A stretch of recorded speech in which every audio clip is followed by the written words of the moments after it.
ಇವತ್ತು ನಾವು ಈ ಸ್ಟ್ರೈಕಲ್ಲಿ ಏನು ಪಾರ್ಟಿಸಿಪೇಟ್ ಮಾಡ್ತಿದ್ದೀವಿ ಅದಕ್ಕೆ ಮೇನ್ ರೀಸನ್ ಬಂದು education minister, higher education minister.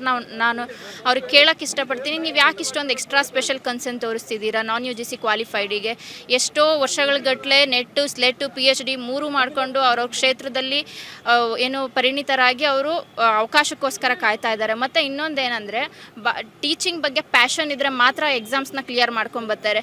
ನೀವು ಇವಾಗ ಅವ್ರಿಗೆ ಅವಕಾಶ ಮಾಡಿಕೊಡದೆ ಓನ್ಲಿ ನಾನ್ UGC ಕ್ವಾಲಿಫೈಡ್ ಅವ್ರಿಗೆ ಯಾಕೆ ಅಷ್ಟೊಂದು ಸಪೋರ್ಟ್ ಮಾಡ್ತಿರೋದು?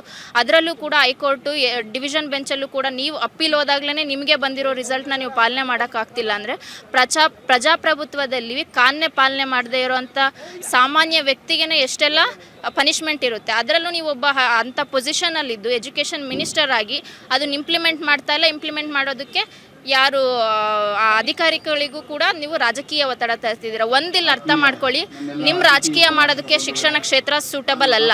ಏನೋ ಬೈ ಮಿಸ್ ಆಗಿ ಬಂದಿದ್ದೀರ ಎಜುಕೇಷನ್ ಮಿನಿಸ್ಟರ್ ಆಗಿ, ಅದನ್ನು ಮ್ಯಾನೇಜ್ ಮಾಡೋಕ್ಕಾದ್ರೆ, ಬ್ಯಾಲೆನ್ಸ್ ಮಾಡೋಕ್ಕಾದ್ರೆ ಮಾಡಿ, ಇಲ್ಲ ಅಂದರೆ ಈ ಕೂಡಲೇ ರಾಜೀನಾಮೆ ಕೊಟ್ಟು ಹೊರಡ್ತಾ ಇರಿ. ಯಾರು ಸೂಕ್ತ ವ್ಯಕ್ತಿ ಅಂತ ಅನ್ನಿಸ್ಕೊಳ್ತಾರೆ ಅವ್ರು ಬಂದು ನೆಕ್ಸ್ಟ್ ಕೆಲಸನ ಮುಂದುವರಿಸ್ತಾರೆ. ನೀವಿಲ್ಲಿ ಏನಂದರೆ ಮಾಡ್ತಾ ಇರೋದು ಈ ಸ್ಕೂಲ್ಸ್ನ ಅಂದರೆ ನಿಮ್ಮದು ಸ್ಟೆಪ್ ಬೈ ಸ್ಟೆಪ್ಪು ನೀವು ಇಲ್ಲಿ ಆ್ಯಕ್ಷನ್ನ ಎಕ್ಸಿಕ್ಯೂಟ್ ಮಾಡ್ತಿದ್ದೀರಾ ಪ್ಲ್ಯಾನ್ನ. ಫಸ್ಟು ನಾನ್ UGC ಕ್ವಾಲಿಫೈಡ್ನ ಇಟ್ಕೊಂಡು ನಮ್ಮ ರಾಜಕೀಯ ಮುಂದುವರ್ಸೋಣ. ಎರಡನೇದು ಅಡ್ಮಿಷನ್ಸ್ ಕಡಿಮೆ ಆದರೆ ಸರ್ಕಾರಿ ಕಾಲೇಜ್ಗಳಲ್ಲಿ ಡಿಪಾರ್ಟ್ಮೆಂಟ್ ಕ್ಲೋಸಸ್ ಆಗ್ತವೆ. ಆ ಡಿಪಾರ್ಟ್ಮೆಂಟ್ ಕ್ಲೋಸ್ ಆದರೆ ಕ್ವಾಲಿಫೈಡ್ ಇರೋರು ಪ್ರೈವೇಟ್ ಕಾಲೇಜ್ ಕಡೆ ಮೂವ್ ಆಗ್ತಾರೆ. ಅದೇ ರೀತಿ ಮಕ್ಕಳು ಅಡ್ಮಿಷನ್ಸ್ ಕಡಿಮೆ ಆದರೆ ಪ್ರೈವೇಟ್ ಕಾಲೇಜು ನಿಮ್ಮದೇ, ಅದು ಮತ್ತೆ ಪ್ರೈವೇಟ್ ಕಾಲೇಜ್ ಬೇರೆ ಯಾರ್ದು ಆಗಿರಲ್ಲ, ಓನ್ಲಿ ಪೊಲಿಟಿಷಿಯನ್ಸ್ ಇರುತ್ತೆ. ಅದರಿಂದ ಮತ್ತೆ ನಿಮಗೆ ಬಿಸ್ನೆಸ್ ಸ್ಟಾರ್ಟ್ ಮಾಡ್ಕೊಳ್ಳೋಕ್ಕೆ ಈ ರೀತಿ ನೀವೇ ನಿಮ್ಮ ಬಿಸ್ನೆಸ್ ಮಾಡ್ಕೊಳ್ಳೋದಕ್ಕೋಸ್ಕರ, ನಿಮ್ಮ ಪಾಲಿಟಿಕ್ಸ್ನ ನೀವು ಎಕ್ಸಿಕ್ಯೂಟ್ ಮಾಡ್ಕೊಳ್ಳೋದಕ್ಕೋಸ್ಕರ ಇಡೀ ಶಿಕ್ಷಣ ಕ್ಷೇತ್ರದಲ್ಲಿ ನೀವು ಏನು ಮಾಡ್ತಿದ್ದೀರಾ ಅಂದರೆ ಇವತ್ತು ತೊಂದರೆ ಮಾಡ್ತಾ ಇದ್ದೀರಾ. ಒಂದು ಫಸ್ಟು ಇಲ್ಲಿ ನಮ್ಮನ್ನು ರೆಕ್ರೂಟ್ ಮಾಡ್ಕೊಳ್ಳದೆ ಅಲ್ಲಿ ಪಾಠ ಪ್ರವಚನಗಳು ನಡೀದೆ ವಿದ್ಯಾರ್ಥಿಗಳಿಗೆ ಮೋಸ ಮಾಡ್ತೀರಾ. ಎರಡನೇದಾಗಿ ನೇಮಕಾತಿಗಳು ಮಾಡದೆ ಉದ್ಯೋಗಾಕಾಂಕ್ಷಿಗಳಿಗೆ ಮೋಸ ಮಾಡ್ತಾ ಇದ್ದೀರಾ. ಮೂರನೇದಾಗಿ ಅಂದರೆ ಟೋಟಲ್ ಆಗಿ you are trying to suppress the education system.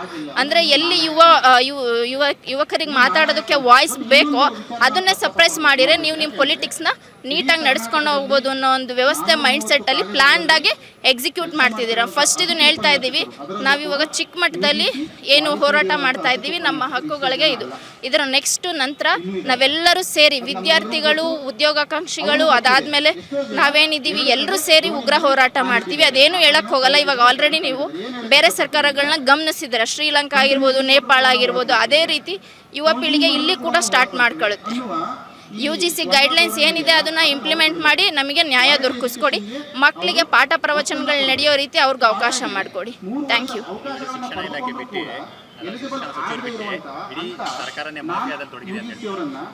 ಒಂದು ರೀತಿ ಹೇಳ್ಬೇಕಂದ್ರೆ ಇದು ಯಾರ ಗಮನಕ್ಕೂ ಬರದೇ ಇರೋ ರೀತಿ ನಡೀತಿಲ್ಲ ಅಂತ ಹೇಳೋಕ್ಕಾಗಲ್ಲ. ಯಾಕಂದರೆ ಇಲ್ಲಿ HK ಪಾಟೀಲ್ ಅವರು ಕಾನೂನು ಸಚಿವರಾಗಿದ್ದಾರೆ, ಅವ್ರು ಇನ್ವಾಲ್ವ್ ಆಗಿದ್ದಾರೆ. ಅವರು ಎಕ್ಸಾಕ್ಟ್ಲಿ ಹೇಳಬೇಕು ಅಂದರೆ ಅವ್ರದ್ದು ಒಂದು ಸ್ಟೇಟ್ದ ಲಾನ ಫಾಲೋ ಮಾಡಬೇಕು. ಬಟ್ ಅವರೇ ಏನು ಮಾಡ್ತಿದ್ದಾರೆ ಅಂದರೆ ನಾನ್ UGC ಕ್ವಾಲಿಫೈಡಿಗೆ ಸಪೋರ್ಟ್ ಮಾಡ್ತಿದ್ದಾರೆ. ಇಲ್ಲಿ ಯಾರು ಮಾಡ್ತಿದ್ದಾರೆ, ಇವಾಗ ಇಬ್ಬರು ಸೇರ್ಕೊಂಡೇ ಮಾಡ್ತಿದ್ದಾರೆ. ಲಾನ ಇಂಪ್ಲಿಮೆಂಟ್ ಮಾಡಬೇಕಾಗಿರೋರು ಲಾನೇ ಓವರ್ ರೂಲ್ ಮಾಡ್ತಿದ್ದಾರೆ ಅಂತ ಅಂದಾಗ ಪರಿಸ್ಥಿತಿ ಅದೋ ಗೆಟ್ಟು ಹೋಗುತ್ತೆ. ಹೇಳ್ದೆ ಕೇಳಿದೆ ಅಲ್ಲಿಗೆ ಸರ್ಕಾರನೇ ನೇರವಾಗಿ ಹೊಣೆ ಆಗುತ್ತೆ.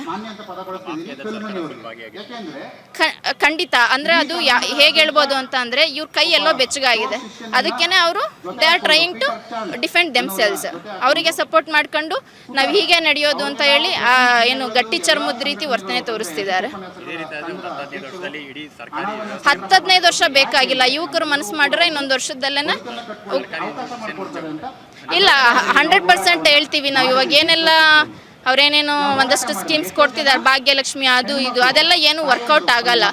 ಇವಾಗ ನಮ್ಗೆ ಇಲ್ಲಿ ನೋಡಿ, ಜಸ್ಟ್ ಎಕ್ಸಾಂಪಲ್ ಅಂದರೆ ನಾವಿಲ್ಲಿ ನಮ್ಮ ಸ್ಯಾಲ್ರಿ ಕಿತ್ಕೊಂಡಿದ್ದಾರೆ 2 ತಿಂಗಳಿಂದ. ನಮಗೂ ಕುಟುಂಬಗಳಿದೆ, ಅರ್ಥ ಆಯ್ತಾ? ಇನ್ನೊಂದು ಎಂಪ್ಲಾಯ್ಮೆಂಟ್ ಇಲ್ಲ ನಮಗೆ.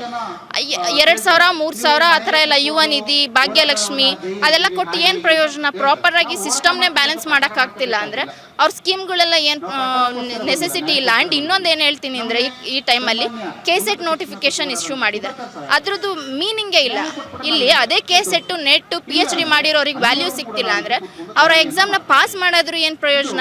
ನಮಗಿಲ್ಲಿ ಏನನ್ಸುತ್ತೆ ಗೊತ್ತಾ, ಈ ನೋಟಿಫಿಕೇಶನ್ ಇದೆಲ್ಲ ಕಾಲ್ ಮಾಡೋದು, ಹಗರಣಗಳಾಗೋದು, ಇದು ಜಸ್ಟ್ ಪ್ಯೂರ್ಲಿ ಏನವರು ಅವ್ರದ್ದು ಮನಿ ನೀಡ್ ಏನಿದೆ ಅದನ್ನು ಸ್ಯಾಟಿಸ್ಫೈ ಮಾಡಿಸ್ಕೊಳ್ಳೋದಕ್ಕೋಸ್ಕರ ಮಾಡ್ತಿದ್ದಾರೆ. ಯಾಕೆ ಅಂದರೆ ಮೇ ಬಿ ಅವ್ರ ಸರ್ಕಾರದಲ್ಲಿ ಹಣ ಎಲ್ಲ ಪ್ರೊವೈಡ್ ಮಾಡೋಕ್ಕೆ ದುಡ್ಡು ಇಲ್ವೇನೋ, ಅದಕ್ಕೆ ಕಲೆಕ್ಷನ್ ಸ್ಟಾರ್ಟ್ ಮಾಡ್ಕೊಂಡಿದ್ದಾರೆ ಅಪ್ಲಿಕೇಶನ್ನು ಆ ಥರ ಕ್ಯಾಂಡಿಡೇಟ್ಸ್ ಕಡೆ. ಬಟ್ ನಮಗಿಲ್ಲಿ ಎಲ್ಲ ಕೇಳ್ತಾ ಇರೋದು, ನಾವು ಯುವ ಪೀಳಿಗೆ ಏನಿದ್ದೀವಿ, ನಮಗೆ ಕರೆಕ್ಟಾಗಿ ನಮಗೆ ತಲುಪೋ ಶಿಕ್ಷಣ ಆಗಿರಲಿ ಅಥವಾ ಉದ್ಯೋಗ ಆಗಿರಲಿ, ನೇಮಕಾತಿಗಳಾಗಿರಲಿ ಸರಿಯಾದ ಟೈಮಲ್ಲಿ ನಡೆಸಿ ನಮಗೆ ಅವಕಾಶ ಮಾಡಿಕೊಡಿ.